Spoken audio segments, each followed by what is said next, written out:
So in today's video, we're going to talk about something more practical with our SketchUp modeling, which is modeling stairs. So in this video, we're going to talk about how to get your risers in there and how to use components in order to quickly create your stairs inside your model. So let's go ahead and just jump into it. All right, so stairs have always been a little bit tricky because they're really driven by the vertical number of risers. And if you don't do the math on that, then everything else is going to be messed up. So the first thing we have to do is we have to figure out how many risers we have between this floor and this floor. And so to start off, we need to figure out that height between floors. So if I use the tape measure tool and measure between this point and this point, you can see that this is 11 foot 6 inches high. And so then you have to figure out how big you want your risers to be. So in this case, for example, for code in Colorado, the max stair riser height is going to be 7 3/4 of an inch, right? So it has to be 7 3/4 of an inch maximum. And so we're going to use that maximum when we do our math here. And so in this case, what we have to do is we have to figure out our height in inches. So that's going to be 11.5 times 12. So it's 138 inches divided by 7.75, which is our maximum riser height. That means that we're going to need 17.8 risers. We're going to round that up to 18 risers. So now we know that we need 18 risers in here. And I watched an excellent video from Michael BRIGHTMAN about this, by the way, which I can link to in the notes down below, where he shares some really good tips on modeling this kind of thing. So definitely recommend you go check it out. But what we're going to do is we're going to make a note just so that we don't forget. So we'll just use the annotation tool and we're going to make a note right here that this is going to be 18 risers. And we'll just let this live in our model so that we don't forget. If you're anything like me, you forget a lot. And so then from there, we can do some math. And a lot of this depends on if you have a fixed distance in here or not. So I don't really have a fixed distance because this is an example. But say that so now we have 18 risers, right? Well, we have to figure out how much space those risers are going to take up. And so in this case, let's say that those risers take up 11 inches. So we would just do 11 times 18. Then we know there's 198 inches of risers. So if we divide that by 12, we know that our opening needs to be 16 foot 5 inches. If you have a fixed opening, then those are going to adjust a little bit. We don't for this exercise, so we're just going to model these out. All right, so now let's rough out our riser. So we're just going to use the line tool. So tap that L key, single click, and then draw a line that's going to be 4 feet long. And then we're going to draw this by whatever our riser width is going to be. In this case, we're going to say 11 inches, just like this. And we're going to go ahead and we're going to model this in. Remember that we're not going to do this with a value of 7.75 inches. It's going to be a little less because we're going to have 18 risers. So the way that we can figure out that riser height is to use the move tool in copy mode. So we're going to single click, tap the control key. So tap M, tap control, and then single click. And we're going to draw a riser that aligns right here. And actually before that, we want to make sure that we double click on this. We make it a component and we call it stair riser.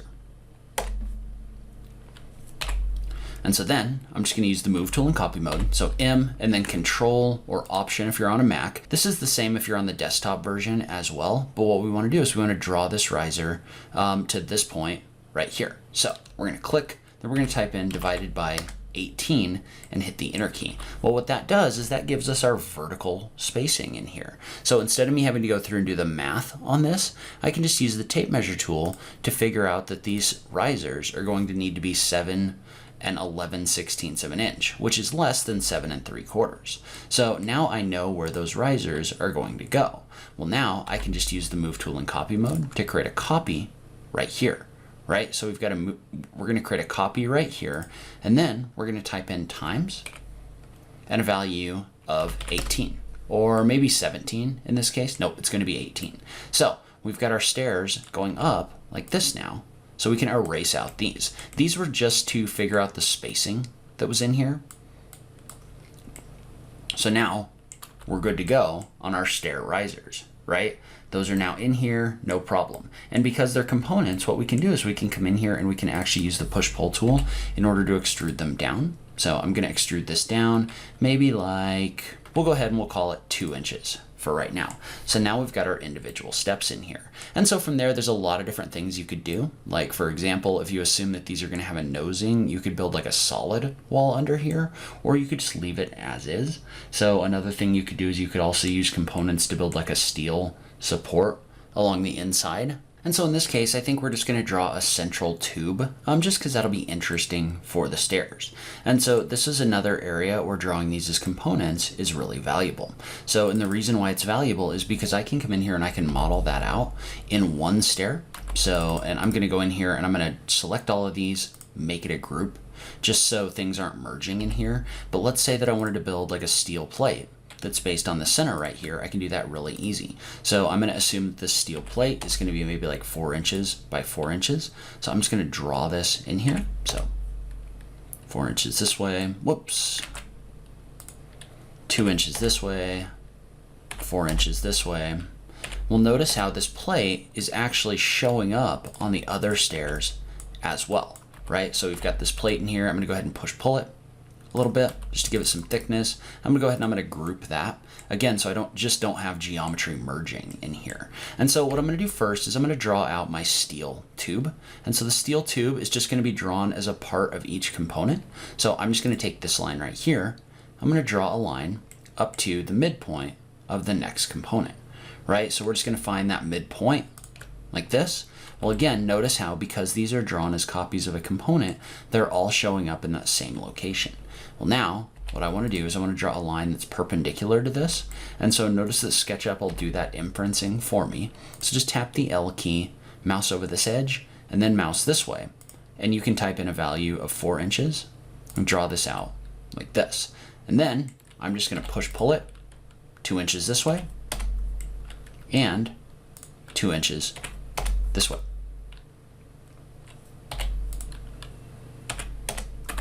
So that makes it as if I had a 4 inch by 4 inch steel tube. And we're going to clean this bottom one up in a little while. Don't worry about it for right now.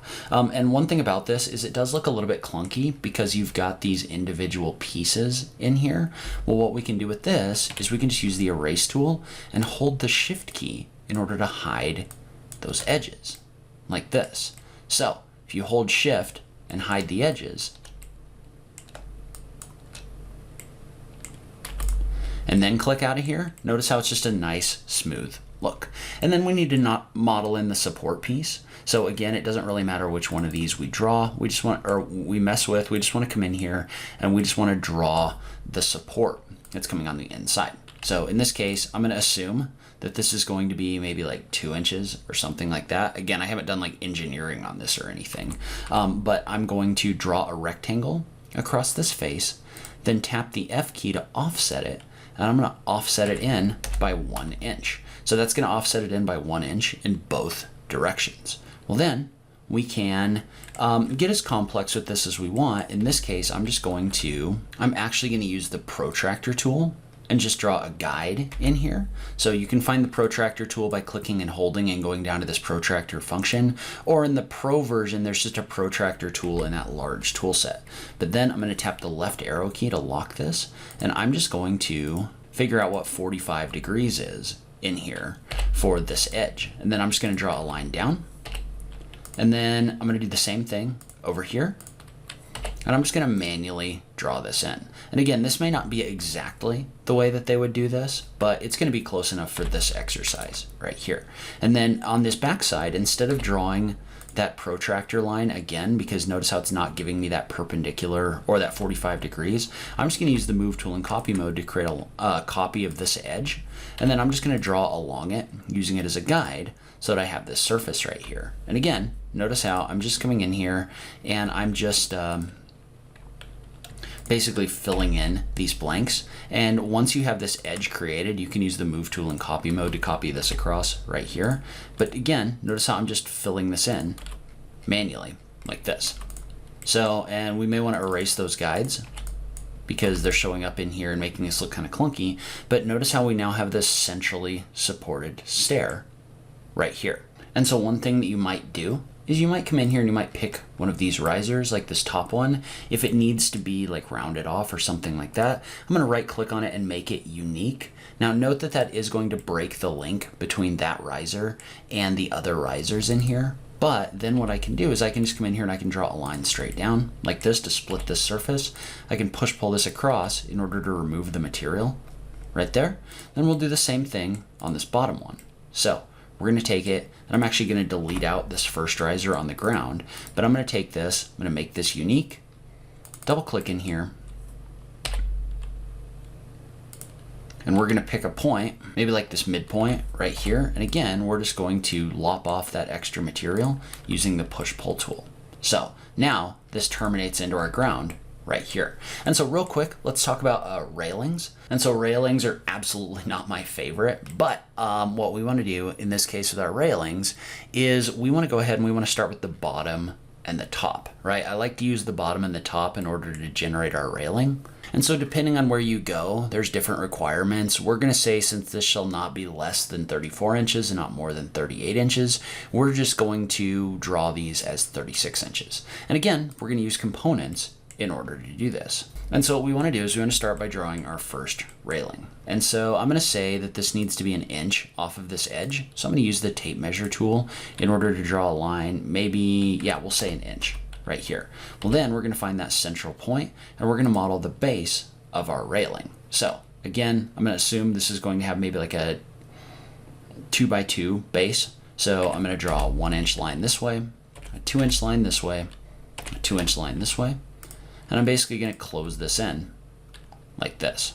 So we're going to go ahead and we're going to push this up, assuming that this is going to be like a plate or something like that. And then we're going to offset this in by a 1/2 inch. That's going to give us a support that's a little over 1 inch high. And I'm just going to push pull this up to a height of 3 foot, right here. So now we've got our first railing piece in here. We may have a top bar up here that makes this a little bit taller. So I'm gonna go ahead and I'm gonna push pull this back down, maybe like 2 inches or something like that. So then I'm just gonna triple click on this and I'm gonna make it a component. And we're gonna call this rail base. And then I'm just gonna use the move tool in copy mode. I'm gonna create a copy from this midpoint to this midpoint right here. And so now we've kind of figured out where our top rail is going to run. And so I'm going to go ahead and draw a line from this bottom point to this point right here. You could probably do this with a guide as well, but I'm basically roughing out what that rail is going to look like. And I'm just assuming this is going to be some kind of a steel bar. So maybe like 3/4 of an inch this way, maybe a thickness of a 1/4 inch. So something like this. And then I'm just going to tap this edge and I'm going to go find the follow me tool. And the follow me tool is going to allow me to extrude that along this edge right here. And notice how it's going to follow along with it. So now I've got this rail in here that kind of like follows along at that height or that distance, just like this. And so then I can take this and I can push pull it to extend it a little bit further. So say it's going to have like a 6 inch overhang right here and a 6 inch overhang right here.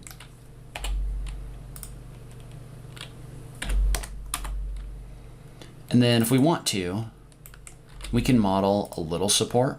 So something like this. So actually what I'm going to do is I'm going to push pull it through this face. And then I'm just going to select it, specifically those faces by clicking and dragging right to left. And then I'm going to right click and I'm going to use the option for intersect faces with model. What that's going to do is that's going to create an intersection between this rail and this piece right here. Right, so now these are separate faces and I can erase out this extra material like this. So now I've got a support here. And again, remember that because this is a component, I have a support here as well. And so then from here, I can use the move tool in copy mode to create a couple more of these. So maybe every like 3rd riser or something like that. So again, notice how I was able to use arrays in order to do that really quickly. And again, we want to make sure that we've cleaned this up all the way so that we don't have any geometry showing through. But then let's say we wanted to create some cables really quick. We're just going to do something very similar to what we've done before, where we're just going to come in here and I'm going to draw a line up. So I don't necessarily want them to be a part of my railing component. You could probably do that way if you wanted to. I'm just going to draw an edge. Actually, it will be helpful. So I'm going to go inside of this component, right? And I'm going to draw a line across the middle here. And then I'm just going to right click on it and I'm going to click on the option for divide. And notice how if you divide this line, what that's going to do is that's going to allow me to allow me to set a certain number of divisions in here. So for example, maybe I'd like these to be every 4¼ inches. Maybe I want there to be this number of segments. I'm just going to draw that line in here. Well, what that's going to do is that's going to give me something I can inference to from this first component to this top component right here, right? And that one is a little low. So I'm just going to move it up to the next one right here. And so what that does is that gives me a path along which I can extrude a cable. So in this case, I'm just going to draw a little cable in here. So I'm assuming this cable is not going to be very thick. We're going to say maybe 1/8 of an inch. But again, we can use that follow me tool trick in order to extrude it along here where it actually follows the path. So I'm going to activate the follow me tool, click on this surface, and then I'm just going to move my mouse along here. In the Pro version, remember that it's not really that as difficult. You can just select the edge and it'll extrude it along it. But I'm just going to push pull it through this edge right here. So it doesn't have to be 100% precise because it's going to be hidden by the rest of those railings, right? So I'm just going to come in here and I'm going to find this face. And again, I'm just going to push pull it into this post. I don't really worry about the rest of it. Well, then I can triple click on it. I can make it a component, and we're just going to call this cable. Well then, because it's kind of hard to come in here and actually pick up this edge inside of this object, right? So again, remember that the move tool in copy mode can pick up different edges in here or different points. So, and use them as a base point. So I'm just going to tap the M key, mouse over this, tap Control, and then move my mouse up until I find the next point. Then I'm going to type in a value of times like 5 or something like that. So that creates 5 equally spaced copies in here. Well, now we've been able to generate this stair with this rail inside of our model. Leave a comment below. Let me know if you have any questions, anything like that. If you haven't subscribed to the channel, make sure to do that so that you don't miss any videos in this series. As always, thank you so much for taking the time to watch this, and I'll catch you in the next video. Thanks, guys.